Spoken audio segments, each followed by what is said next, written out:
blistering heat for days that stretch into weeks. Scientists say this spring's devastating heat wave in South Asia was made more likely by climate change and offered the region a glimpse of what's to come. Can we prepare for a future of such intense heat? That's what we'll dive into today. Hello and welcome to Eco India. I'm Sanuta Raghu. India is no stranger to hot temperatures. But this year they struck earlier, lasted longer and hit record highs in wide parts of the country and neighbouring Pakistan. Increasing resilience to heat stress is key to saving lives. We visited one hard-hit city to see whether mitigation measures can help protect the vulnerable.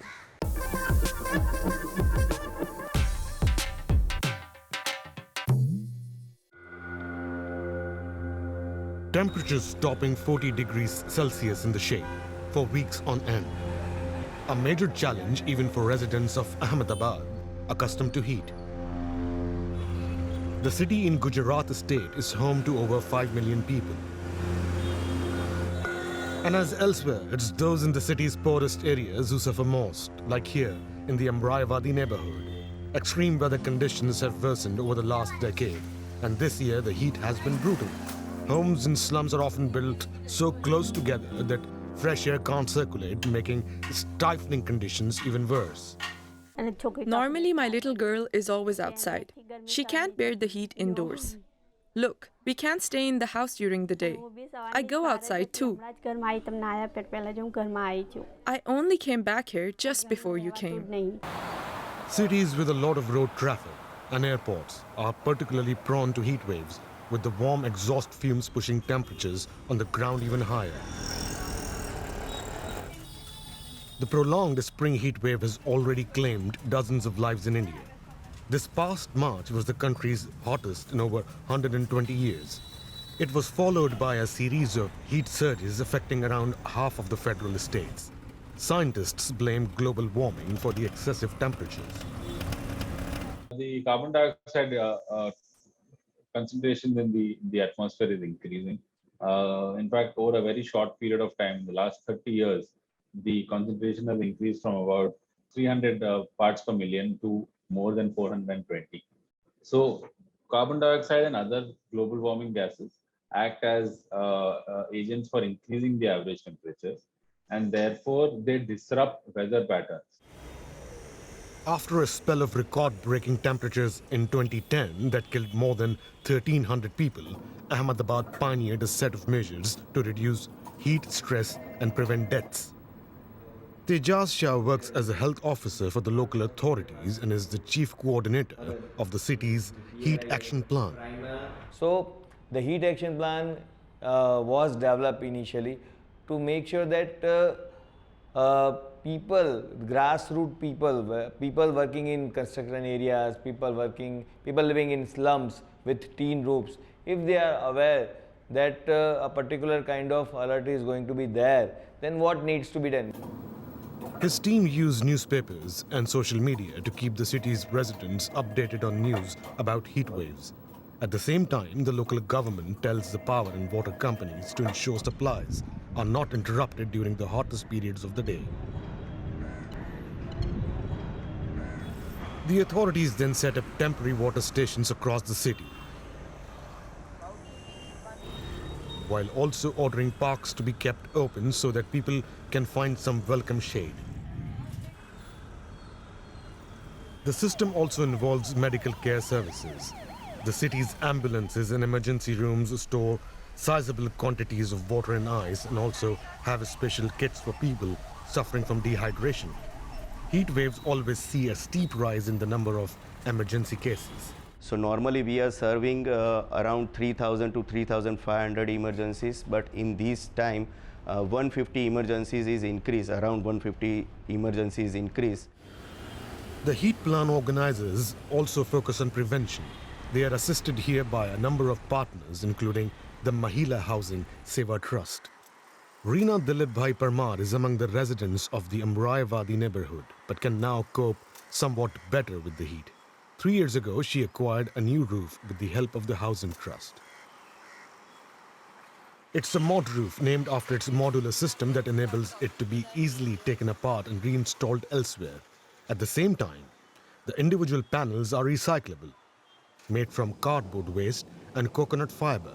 They also help to keep the heat out and have a waterproof coating. We had seen modular roofs at our older brother's residence 3 years back, and we'd heard good things. Then we thought about installing it in our home. We have a big open space in our house, so we installed it there. We joined Mahila Bank, and they gave us a loan of 1,445 euros.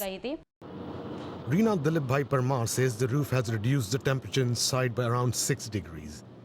Residents also turn to other methods to beat the heat, such as whitewashing their roofs to reflect the sun's rays. These solutions are affordable and eco-friendly. We have a cooler, but we don't use it because the house is already cool. Our ventilators are enough.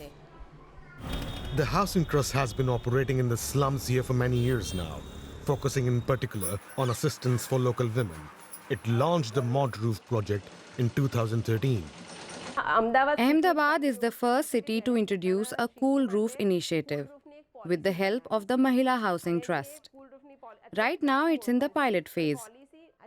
The city and its partners have set up this policy, and after a short period of time, it will be implemented fully. So far this year, the death toll from the heat wave in Ahmedabad is zero, and local authorities elsewhere are now following the lead of the city's pilot project.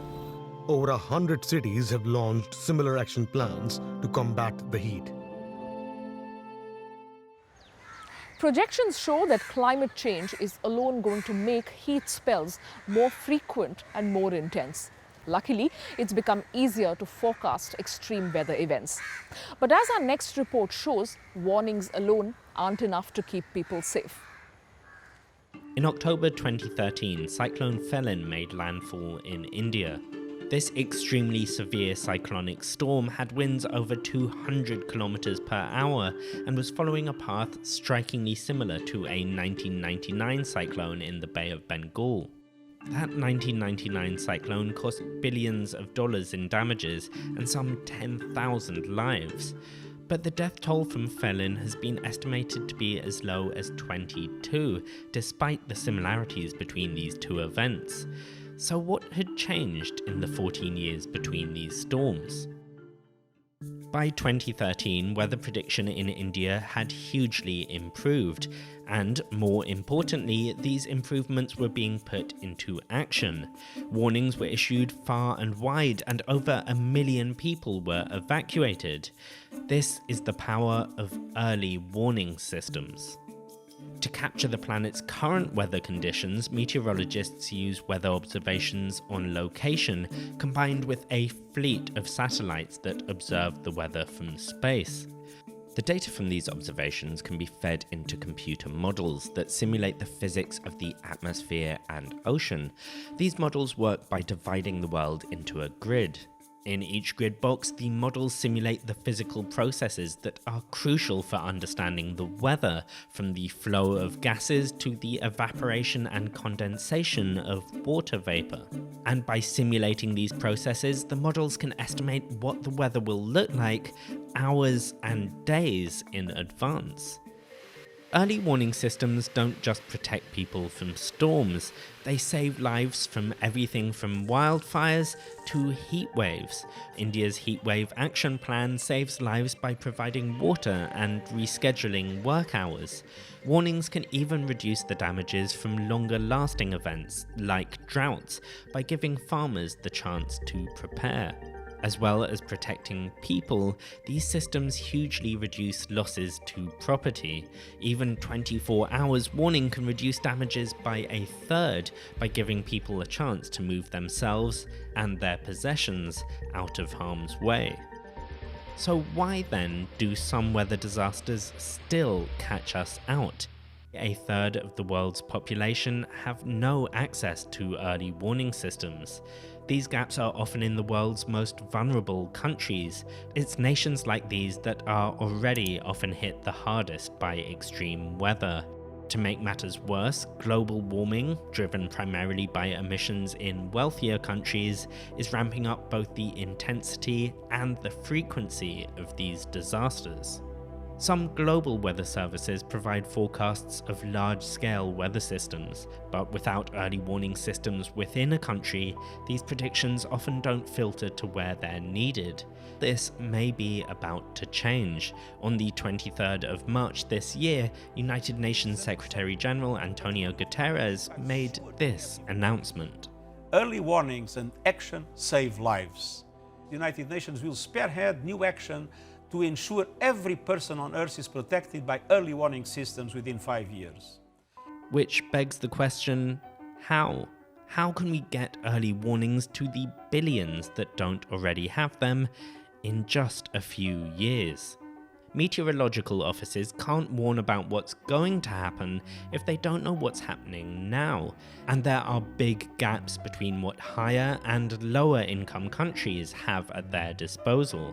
Getting more weather stations, measuring things like rainfall and wind speed, right where they're needed can be expensive, but there are ways of bringing down the costs. Providing 3D printers to countries allows local communities to build their own weather stations, which also brings down costs. Where a conventional weather station could cost upwards of $10,000, these devices cost just a few hundred. Filling in the gaps in observations is just one part of the story.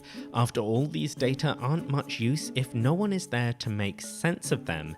And yet again, there is often a big divide between higher and lower income nations. So some Met services may have, 100 employees, but some Met services may only have 2 to 3 employees. But what use is this knowledge if you can't get this message out? There's no one-size-fits-all here. Getting the word out means using any and all means of communication. For Cyclone Felin, for example, the India Meteorological Department shared detailed updates using SMS texts, email, telephone, television, radio, websites, and other social networks. Word was spread from national authorities right the way down to individual districts. Getting clear information out to everybody is a challenge the world over, and you have to do what's right for people on the ground. Is it, Facebook? Or is it a notice on their community board? Or is it through the radio? Is it through the TV or other channels, And just because a country has more money doesn't mean they're better at it. Bangladesh outperformed Germany in protecting people from floods, for example by training thousands of local volunteers to go door to door with warnings. We can't stop disaster striking. In fact, events from heat waves to droughts will continue to get worse as long as we keep heating the planet. But we can take actions to protect ourselves, and early warning systems offer incredibly powerful protection. One estimate suggests that every $1 we spend on early warning systems saves $10 in damages. The countries that suffer the most from extreme weather are often the very ones that are missing these systems. If we're going to protect the planet with early warning systems, that's going to take the transfer of both climate funding and skills. But if the United Nations is going to achieve its goal in just the next 5 years, that won't be a moment too soon. India is just one of a string of countries that have had to grapple with life-threatening heat before summer even started. As affected regions try to remain livable, cities are assigning specifically designated officials to the task of heat wave response. We met Africa's first heat officer in Sierra Leone. My role is to work with city leaders and local leaders, both at the local and city level, to build and drive the response plan to heat for Freetown, and to ensure that people who are most vulnerable have the opportunity to adapt to heat and rise in temperatures. Temperatures of 40 degrees Celsius are not unusual in Freetown. For years now, Sierra Leone's capital has been getting hotter. It's Eugenia Carbo's job to find solutions. She's Freetown's chief heat officer, one of just 4 worldwide, and the first in Africa. Women traders at the markets are exposed to the sun all day and suffer badly, but so does everyone who lives in the poor quarters. The most vulnerable people are people living in an informal settlement, people who earn below $1 per day and could not afford the resources to buy cooling systems such as ACs and fan. The population of Freetown is more than double over the past 5 years, and that's migration, rural-urban migration, has been driven by climate change and climate effect. Eugenia Carbo wants to provide market shade covers for women selling agricultural produce. It reflects the sun and doesn't heat up like a greenhouse. 2/3 of the people in Sierra Leone depend on farming for their livelihood, with women making up to 70% of the agricultural workforce. Another goal is to provide public spaces that are clean, safe and cool. This used to be one out of Freetown's many illegal dump sites. And what I've done as the chief heat officer is to work with the community members to clean this area and plant trees instead. It's one of several garbage sites now being converted into a public garden. The bushes and trees look beautiful and have a cooling effect. The old bomber dumping sites for us before, but now it's much better. Now, as you can see now, we have very nice vicinity, nice garden, nice view, just like a park. The atmosphere is very nice. As you can see the atmosphere now, we can relax, it's cool, we can enjoy ourselves. Eugenia Carbo certainly has her work cut out for her, but the mayor of Freetown says the job is vital. One of the most important things about heat is that nobody talks about it. At the moment, it's a silent killer that's just under the radar. The idea is to ensure that there's a focus, a very deliberate focus on the issue of heat, extreme heat and its consequences. Eugenia Carbo, who is a former banker, has an entire department working under her. One initiative is a tree planting campaign called Freetown the Tree Town.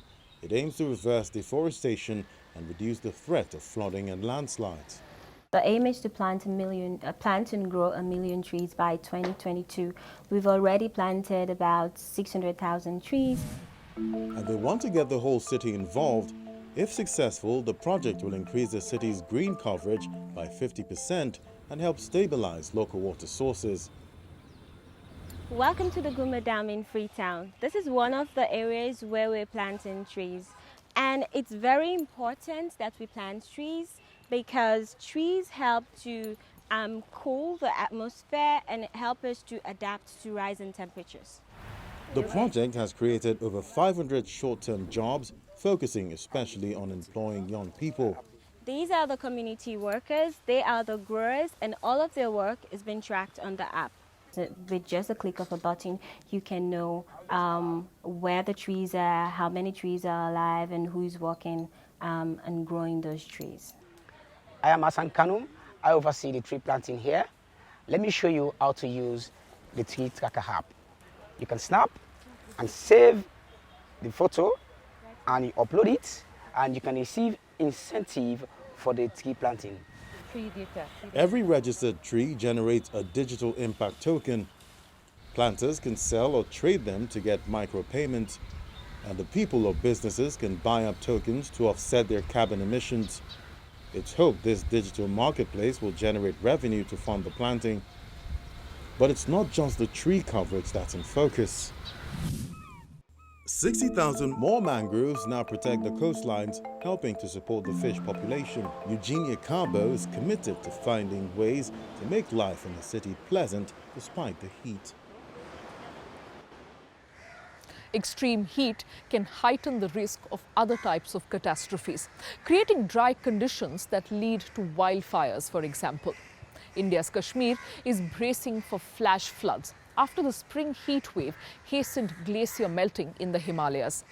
Volunteers are rolling up their sleeves to stave off danger.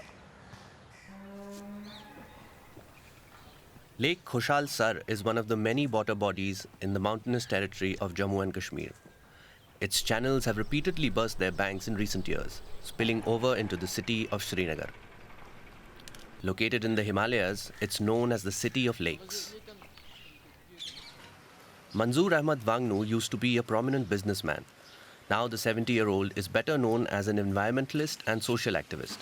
He founded the organization Ehsaas to clean up the city's water bodies. Just 1 year back, this lake was completely in shambles. You would see dead animals, polythene bags. People were walking on this. So when we took this initiative here under Mission Ehsaas, people who live here, I mean the stakeholders, they laughed at, on us. But he didn't let that laughter stop him. He knew clearing the waterways would help relieve flooding, and he was certain he could convince locals to help him. In the beginning, we were just myself and 3 cousins when we started it. After just hardly 10 days, the stakeholders start coming towards us and start helping us. 960 trucks of muck we lifted from this. Meltwater from the glaciers, which lie at around 5,000 meters above sea level, reaches the valleys and lakes via the mountain rivers. It causes water levels to rise, particularly in summer. Average temperatures in the region have risen by around 1.5 degrees Celsius over the last 40 years. The heat is causing the glacier ice to melt even faster, and the rivers can no longer hold the large amounts of water. Scientists are sounding the alarm. The largest region of Jammu and Kashmir, it hosts around 12,000 glaciers. And most of these glaciers, except for those in Karakoram region, are melting at alarming pace, as compared to other glaciers in the Hindu Kush Himalayan region. Kolhai, which is the largest glacier of Kashmir, has been retreating at a very fast pace, and it is one of the fastest melting glaciers in the Hindu Kush Himalayan Karakoram region. This means a lot of water will continue to flow into the valley. It's a problem for Srinagar. The city is expanding into the wetlands, which need to stay free to allow for flooding. And what's more, garbage and mud deposits fill the waterways, making them less able to absorb the water. It's had devastating consequences, like during the floods of 2014. In the Kashmir Valley, they caused damages estimated at around 1 trillion rupees, or 12 billion euros. Around 300 people in the region lost their lives. More than 1,200 homes were damaged. Like Mushtaq Ahmad's home, it's built in the wetlands. Since then, he's been involved in the restoration of the floodplains. He located old flood channels and wetlands that capture water from overflowing rivers. He also called on the government to halt construction of residential structures and shopping malls in and around floodplains to curb the threat of flooding. This was all wetland, where houses had been constructed. This is a spillage channel. I requested that the authorities clear this. We frequently experience flooding. We wouldn't get flooded if the spillage channel were cleared. The government says it is working to improve flood control measures. Ejaz Ahmed is an executive engineer employed by the city. He says his department is trying to boost the water carrying capacity of Kashmir's main river, the Jhelum, as well as its spillage channels. We're extending the width of the spillage channel and carrying out some dredging. That will increase the area and capacity of the channel. 46,000 cusecs ho jayega. We've identified flood-prone areas that will be declared no construction zones. With his regular cleaning work, Manzoor Wangnu is inspiring local residents to look after the water bodies themselves. He believes it's the only way to combat the valley's flood problem.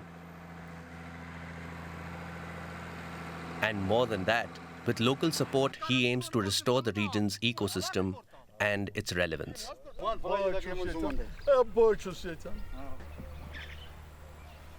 We are trying to make it as it was around 30 years back. You would find golden fishes in this one. You would have, see students, boys, swimming in this one.